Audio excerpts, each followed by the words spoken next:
Hello and welcome to another episode of 177 Nations of Tasmania. So, Ukrainians were amongst the first post-war migrant groups from Europe to come in largish numbers to Tasmania. Displaced people from a region devastated by war and then Soviet communist repression. In fact, the Ukrainian Association of Tasmania last year celebrated 70 years of settlement in Tasmania. But though there are many Tasmanians with Ukrainian heritage, the number of Ukrainian migrants has actually dwindled quite significantly in recent decades. However, in this episode, I'm happy to be talking to Darya, who's a new Ukrainian immigrant from the generation that's grown up in a period when Ukraine has become a fully independent nation and faced struggles and challenges of a different kind. So I'm talking with Darya about her experiences of both the dark mood of the 90s in the country and then the optimism of the first decade of the 2000s, and her interesting and very varied work experience, which actually also includes, I believe, some tour guiding at Chernobyl. So stay tuned for this and more.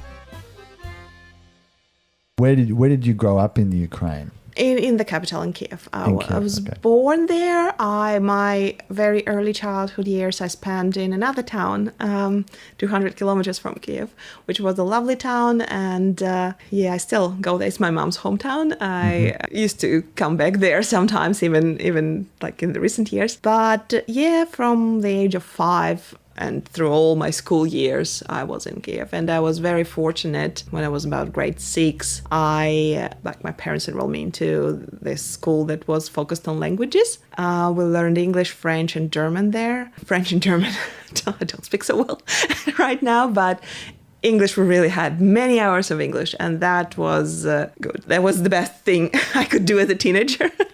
Learn English. And then, so after school, I entered the agricultural university in Kyiv, which was a strange choice of my parents. I did not want to go there. Okay. But they were landscape architects and they wanted me to be a landscape architect, obviously. Right. So, but I did not enjoy anything about that place. But luckily, there was a chance to go to Japan for 4 years to do the full bachelor in Japan. And and the only thing you needed to do is to pass an interview in English, which was not a hard job for me even back then. And I just jumped into that opportunity. And I went to Japan for 4 years and I absolutely loved it. So that was my first experience of living abroad in a very different cultural environment. That's why here was not that hard.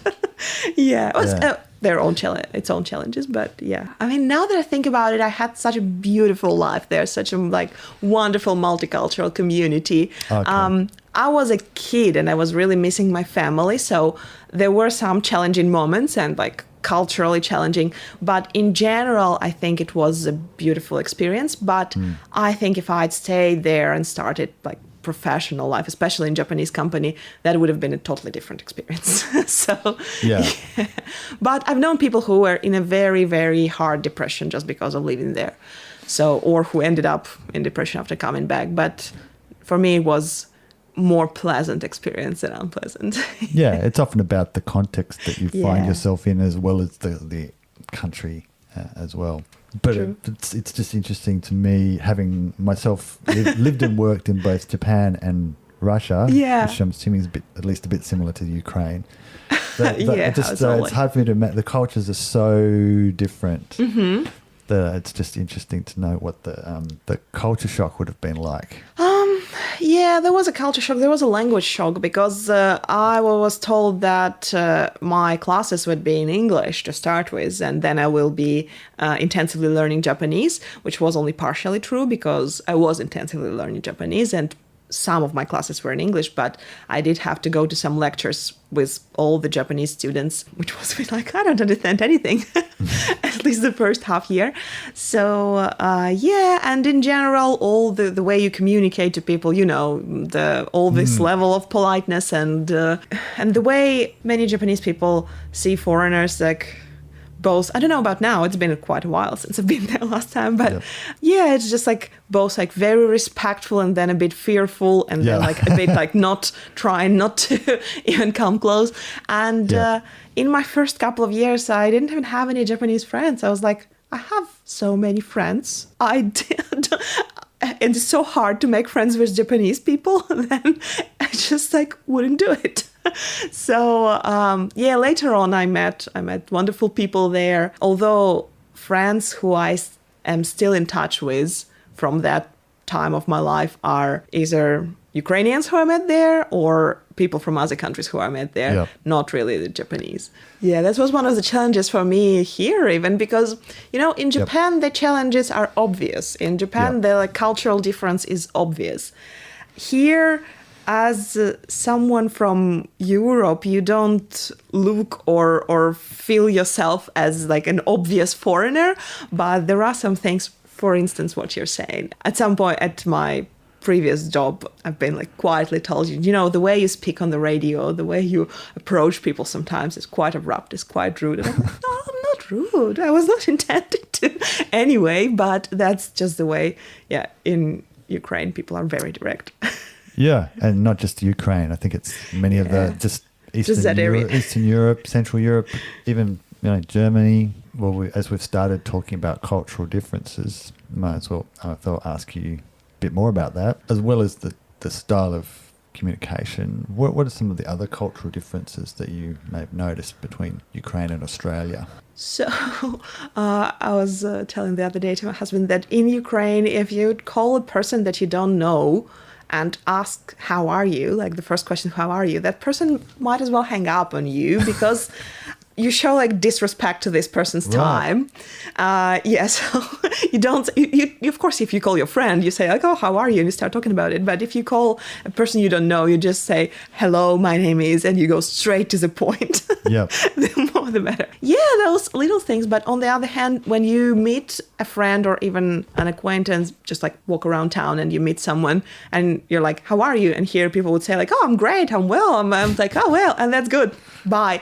And in Ukraine, you might start telling your life story, like well, now it's changing because people are getting more like cosmopolitan and they see how it's being done. But I remember in my childhood, we would walk with my grandma. She would meet her friend, and it was a challenging time, the 90s, post-Soviet countries. And it was like, how are you? Oh my God, everything hurts. And I haven't got paid for 2 months already. And then my son is not talking to me. And it's like whole life story. That's the answer to the question, how are you? Not well. So, Here it's not really a serious question. It's more of a greeting. Yeah, exactly. In Ukraine, it can be like a real question that you expect to have a real answer to. And it can be negative. It doesn't have to. I mean, again, young people start treating it as greeting, as like English, more and more. But culturally, it's a real question that you can give an honest answer to. Yeah. So if you're not well, you can just as well say it. Yeah, so things like that. And also about food, this is quite funny. So you probably know in Russia, I'm sure it's the same.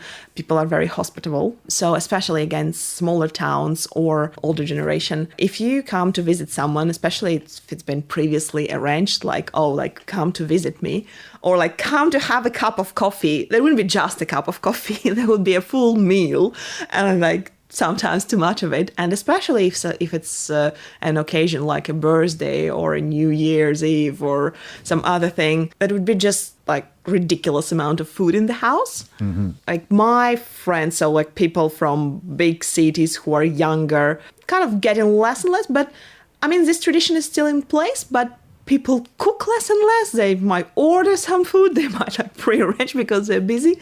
But this tradition is still in place. Like your house needs to have food if you're inviting someone.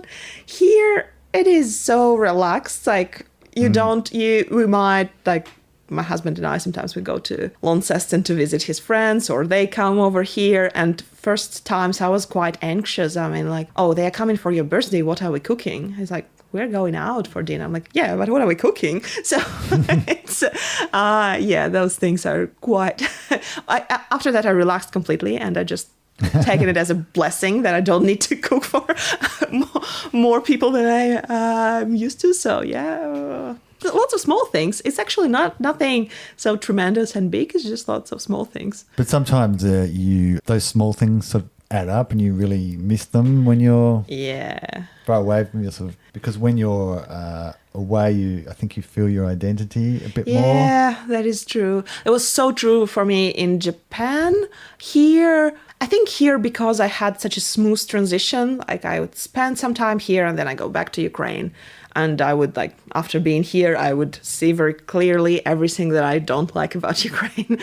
And then I would come here again, but I would know that I am coming back home soon. And so it was a very smooth transition. So it was not, I do miss, especially now that I know that I'm not going to Ukraine in the next few years at least. So I do think this is the food that I would really, really love now. But it's kind of complicated to get it here. Or this is a kind of tradition that I really, really like, but here people don't do this, and it's kind of boring if you do it by yourself.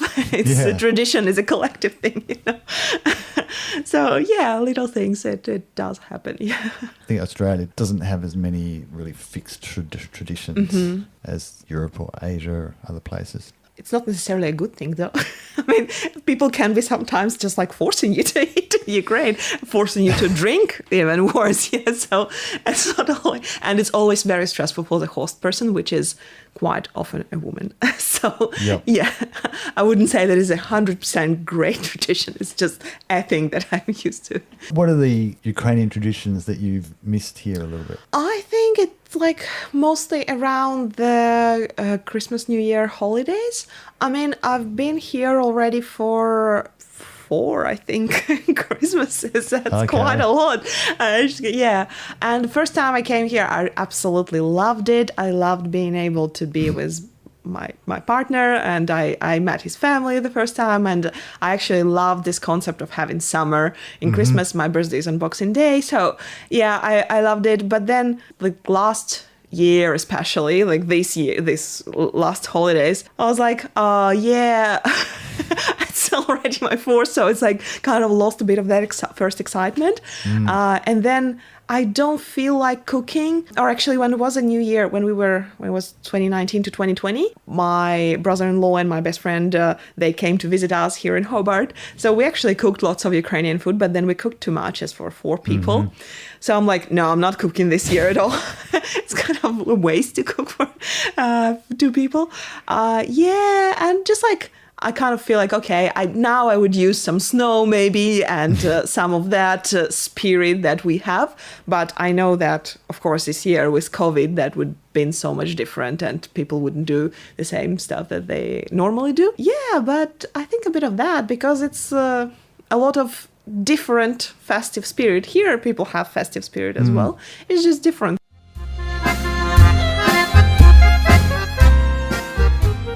The time you were growing up there, what kind of environment was it? How would you have described it? In my early childhood, before the year 2000, I would say, not so great. I mean, it's always been a beautiful city, gorgeous city.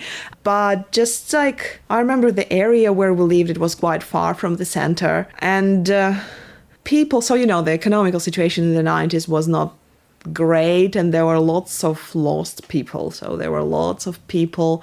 I mean, the level of criminal things going on, the level of people using drugs in public. I mean, I make it sound maybe worse than it was, but it was a bit darker in the 90s when I was growing up. Much darker than it is now. Well, I actually wrote something down about that. I read a fact that between 1991 and 1999, which is sort of the period when Ukraine became independent, it lost 60% of its GDP in that period. Yeah, so that was very daunting. Now Kyiv, a few years ago when I was an adult in the city and I was doing jobs, it's safe. I mean, it might not be as safe as Tokyo, for instance, but it's a quite safe place. And even my tourists, even from places like England, told me, I am not sure I would be just walking like that at night in all areas of London in quite and Kyiv is not, you need to be cautious. Again, it's not Japan, so you need to be sensibly cautious, but it's quite a safe place now. While back in the 90s, lots of people were lost and they were economically had challenging times, but also mentally they were confused and were not sure what to believe in. That's why I was telling my husband the other day, lots of financial scams were flourishing in the 90s. Lots of different occults were also, like, was so easy to get people into different, like, weird religious communities because people were quite lost in what they believed throughout their lives all collapsed, and then they lost all their savings, the only thing that people did not lose when Soviet Union collapsed was their properties, luckily. It was like quite easy to privatize what they said, make an legal ownership of your property. But again, there were some scams relating to that as well. But in general, for most of the people, that was okay. But they lost all their savings. And then people who retired at that time get like very little to non-retirement pension, even though in Soviet Union, the retirement pension was quite well, like, and salaries too. In Soviet Union, people just couldn't buy anything, but they were earning more money than they need. That's why economically it was not a sufficient model of existence. But it was insufficient in a lot of ways, but there was an order, I guess. There was, the people didn't know any better, so they thought that was an order that was destroyed.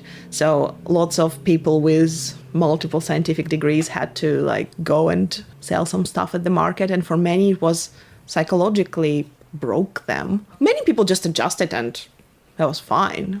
And later on started doing different jobs. And it depended on many factors, on the age, on the type of personality. But for many people it was very hard time. So that's why the kind of in terms of safety. I remember growing up, I don't remember it being a very bright world, to be honest. I mean, I had a nice family, but also I was raised by my mom and my grandma, so they were working pretty hard. But I don't remember having big troubles in my house in terms of like we had what we needed, but just like around you, like the news, they're always negative, you come to learn it, but just at that time, just like the news and what people were talking around you is just something always very bad happening to somebody.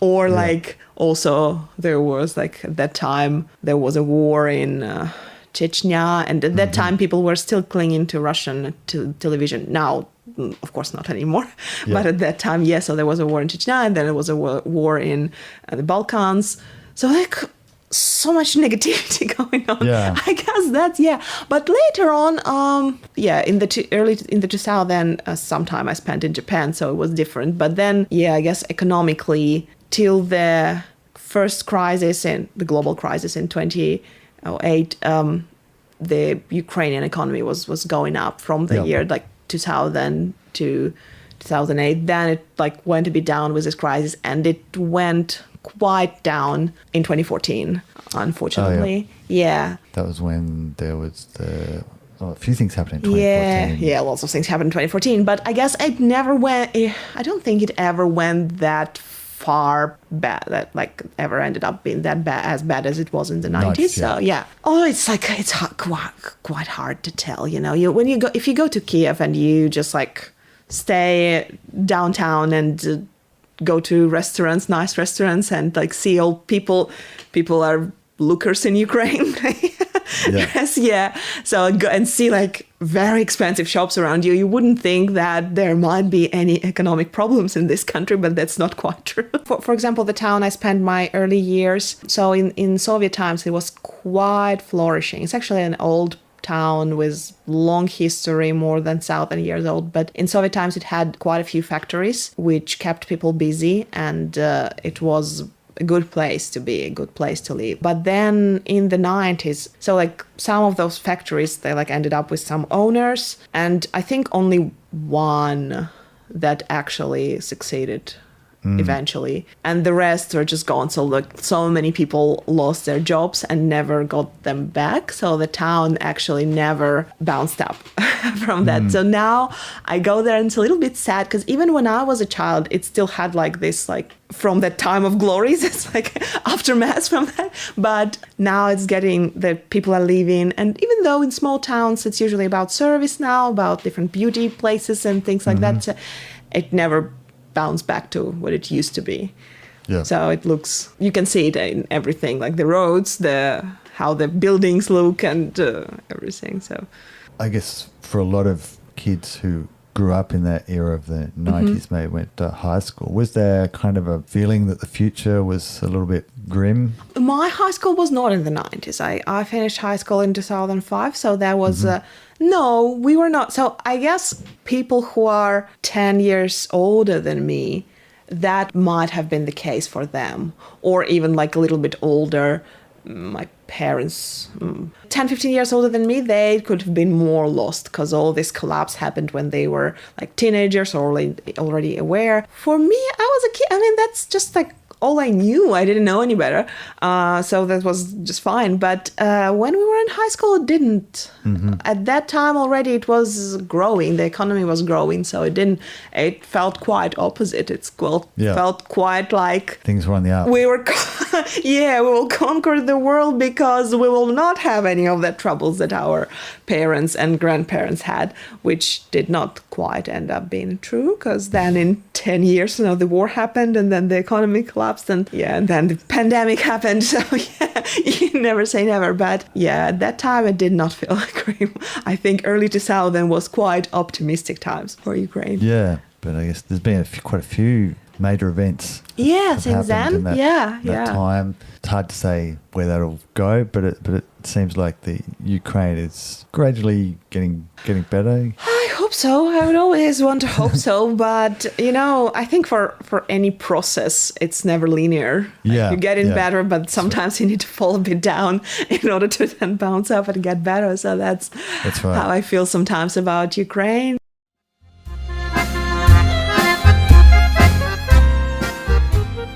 So when actually did you come to Tasmania? I moved last year in March, right before the border closure, which was lucky. Wow. Yeah. But I had stayed here for in total about another year, but I would come and go. I would stay for 3 months, 6 months sometimes, and go back. So depending on my visa, mostly stayed on tourist visas. Last year was when I settled down here. So you moved permanently. Yeah. Even if you didn't come permanently, it would have been... I think so, yeah. Was quite lucky though, because it wasn't my intention to move last year, so was quite lucky that I didn't get stuck on the other side of the border. What led to you coming to Tasmania? So my husband is Tasmanian. He grew up in Launceston. He was born in South Australia though, but he grew up in Launceston and he's lived in Hobart for about 8 years probably now. We met in Ukraine. Okay. This is unusual, So his younger brother and my best friend are married and we met at their wedding. Wow. That is quite a story. And that was 5 years ago almost now. So we'd had few years of distance relationship, and actually that wasn't an original idea to go to Australia, for me to move to Australia, because it's pretty hard. It's quite costly and quite a lot of papers that you need to prepare to apply for Australian partner visa. So originally we thought that he might move to Europe. We were looking into that options, but then in 2017, for Christmas 2017, I came here the first time and I loved it. I absolutely loved Tasmania. I thought it's a wonderful place, and told that to my husband, and just like was an instant decision that here where we should eventually base ourselves. But since then it's been quite some time together, the money together, all the papers that we need for the application, and then to wait for actual prospective marriage visa is what I came here with. So it's been a journey, but ended well, actually, and very timely. And what were sort of your first impressions of Tasmania in particular? Oh, I quite liked it. I really like what you see, like when you go out of your house, what you see. We live in West Moona, that's very hilly, which is quite a pain sometimes if you need to go up the hill. But when you go out of your house, you see like little hills, Mount Wellington, the hills, the houses. It's a very beautiful view that you don't get to see if you live in the blocks. When I lived in like residential areas of Kyiv, I just like went out and would see blocks. So that is very beautiful. And also I loved downtown. I really loved it the first time I came. The waterfront, the fact that you have ocean and a river and all these beautiful boats, parks, and then in town you can see some old buildings. I mean, Kyiv has more architectural heritage, but here is just so pretty. And what would you say has been so far the most challenging thing to adjust to? Just like something big, it was just challenging. It was hard to find a job here because, like I mentioned, because firstly it was the worst year to be looking for a job, but also it's kind of vicious cycle. So you don't get very simple jobs because they don't really want to lie on your resume, but they look at your resume, they think you're overqualified for like working at a store or something, but then you don't get better jobs because you don't have Australian experience, and that's very important. So, if I'd been told, in a year you'll be working at a wonderful place and everything will be great, I'd be like, okay, I'll relax now. But when you don't know what's going to happen next, when you think that, okay, this is going to be forever like that, it's a bit depressing. Getting to know people as well. Getting to know people is always a challenge because in Japan, when I arrived, I got offered many people who were willing to be my friends instantly. Yeah. We were all in the same situation. We were all young. We did the same thing. We could go out. We could do whatever. So I made lots of friends very quickly there. While here, it's harder because I'm older and I don't go out that much. And most of my husband's friends live in Launceston or in the mainland. Yeah, so it's kind of, it was a bit hard. Now I do have some girlfriends who I hang out with. Some of them I met in MRC as well. Have a wife of my husband's colleague who I hang out with. And then the Ukrainian girl I mentioned the other day, she's in Launceston, unfortunately. Very unfortunately, because we really enjoy each other's company.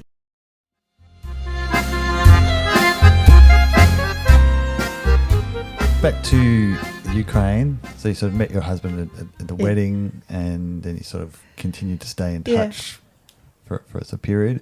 What were you doing in Ukraine at the time? Oh, well, I've changed quite a few jobs in the course of my life, but at the time when we met, it was actually quite funny because one of the things my husband did when he came to Ukraine first time is going to Chernobyl with his brother, his father, his friends, and because that's something that he'd wanted to do. I never wanted to do it before that time. I didn't go with them either. I was like, okay, Chernobyl. I mean, I was born a couple of years after that happened, so I know a lot about it.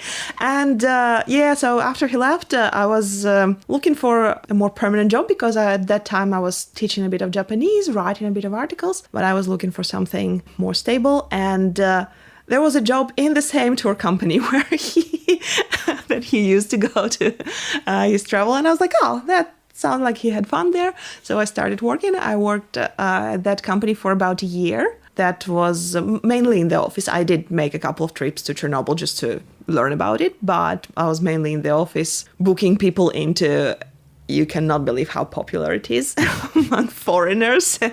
Now, unfortunately, they're a bit down because of COVID and everything, but especially in 2019 when Chernobyl movie came out, it was a boom for that industry. But even in 2016 when I started working there, it was quite popular. It was quite fun. Yeah, at some point I felt like I want to get out of the office again and out on the field. And also because we were thinking about me going to Australia, and it wouldn't be worth it if I went for just 2 weeks, the visa and everything. So I started doing freelance tour guiding in 2017, and I loved it. I absolutely loved that job in the city, not in Chernobyl, in Kyiv.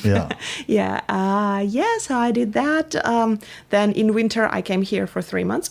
European winter, I came here for 3 months, which was great because there's not much work if you're a tour guide in winter in Kyiv. And then I came back to Ukraine, did a bit of tour guiding again, and then I got a year visa to Australia. I was very surprised. So also a tourist visa with the necessity to get out of the country every 3 months, but not necessarily to Ukraine. So I came here in August, and then I traveled to Indonesia a couple of times. But in total, I stayed for 9 months. And during this time, I couldn't work here. So I just did some things here and there online. And then, with all the travels. So then I came back to Ukraine. We applied for the visa. Had to wait. I came here again. So with all the traveling, I realized I need something again, online only, but again, more stable. So I started teaching English with a big Russian school. And I did that actually for 2 years. I did not expect to be there for that long, but because last year was not the best year to find a job here. No. And even though I've had my work permit since March last year, the first job I was able to find here only happened in January. So so like for 2 years I was teaching, which was nice, but not very well paid, to be fair. No. Okay, so you went to Japan for 4 years. What did you do after that? So I always wanted to come back, like all my 4 years in Japan. I never thought about staying in Japan for longer than this 4 years, although I had this opportunity to go to master, but I just didn't really like the subject of my studies, which was international agriculture. Maybe now I would be smarter and would pay more attention, but at that time I loved learning languages. I loved being in all the different cultures. I loved some subjects that were related to business, but not quite agriculture. And I was like, no.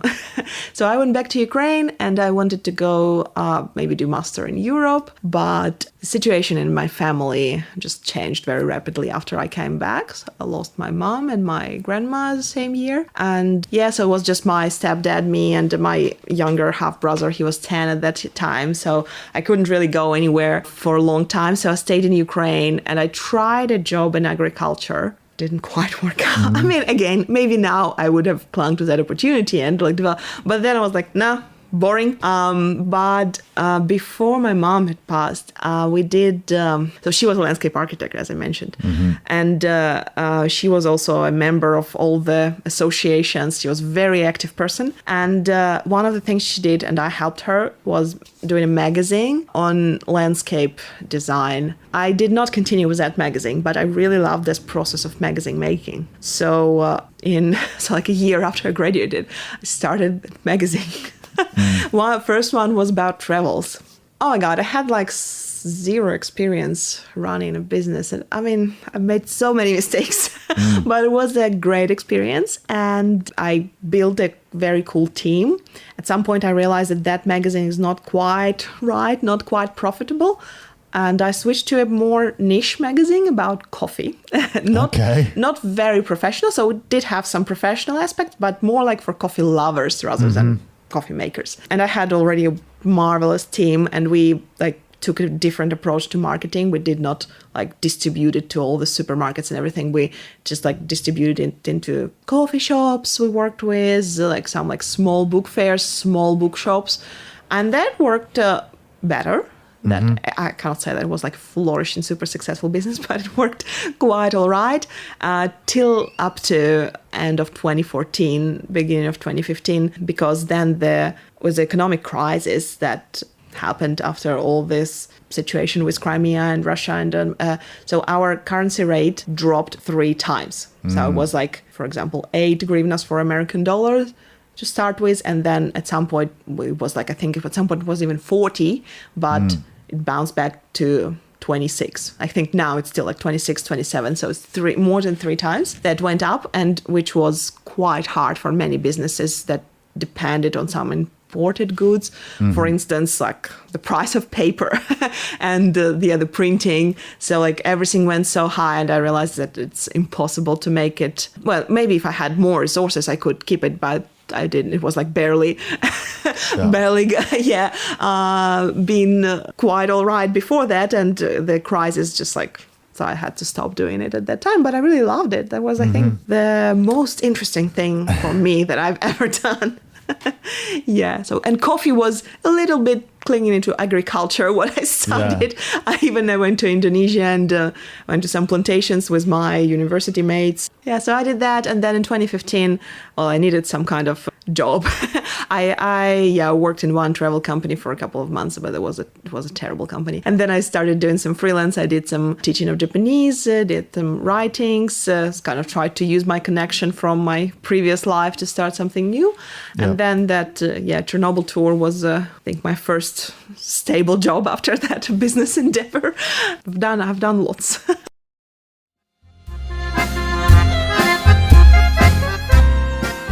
But what I love about Hobart is that it does have everything. I mean, the city of that size in Ukraine would most likely not have that big of a variety of restaurants, like Yeah. movies, theaters, and things like that. So yeah, that's really good.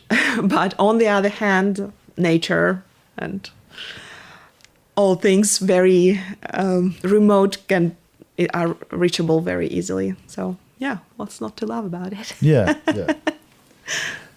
And I'll just check. The question I meant to ask was, what have you found that people here know much about the Ukraine? When you say you're from Ukraine, how do people sort of relate to that? react? I remember now when I just came to Japan, because most people I met were young, and they were like, "Oh, Ukraine, Shevchenko," which is not, because we also have a poet from the 19th century who is the most famous, but that's not the guy they meant. They meant the football player. Yeah. Here now, people do not like. I think at some point, they don't really ask like, "Oh, is it near Russia?" Like, people usually know where Ukraine is and what Ukraine is. So yeah, I think the most intense experience of people asking me where I'm from and reacting was this year. I worked at a hotel for a few months, and some people actually traveled to Ukraine. That was surprising, or they traveled somewhere near, like they've been to, I don't know, Czech Republic or Russia or something, and they would know. They're like, "Oh yeah," or just know in January. Yeah, not much that they say. I think people are kind of afraid to be politically incorrect in some way. Oh, really? So it's not, unless they've been there, it's not much that they say about it. Yeah. Or they just like afraid to feel like not that educated, or I don't know. I don't know. Just usually, "Oh, Ukraine, that's quite far," or like, "Oh, Ukraine, yeah." Because it's sort of one of those countries which people know the name and sort of know, they've heard it in the news maybe, and sort of know it's near Russia, but don't know anything much more than that, I don't think. Unless they have themselves some Ukrainian heritage, perhaps. Or they, for some reason, been there. Yeah, I think both my husband and his brother actually lived in Ukraine for 2.5 years. So, and my parents-in-law, they were all pleasantly surprised about what they saw. Well, they traveled to the most touristic places, but they were, I think, what they expected and what they actually saw was different in a good way. Yeah. So, yeah.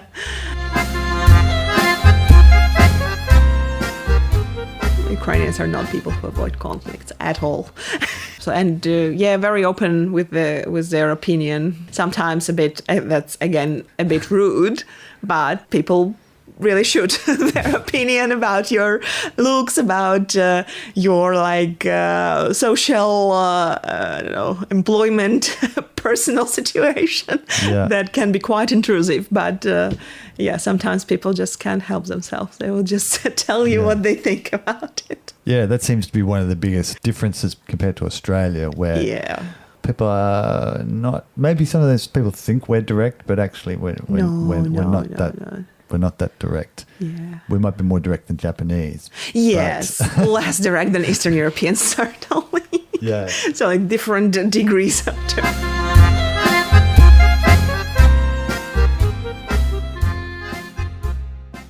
Thank you for listening to another episode of 177 Nations of Tasmania. Don't forget you can also follow us on Spotify, Facebook and Twitter. Just look up 177 Nations of Tasmania. And thank you again for listening.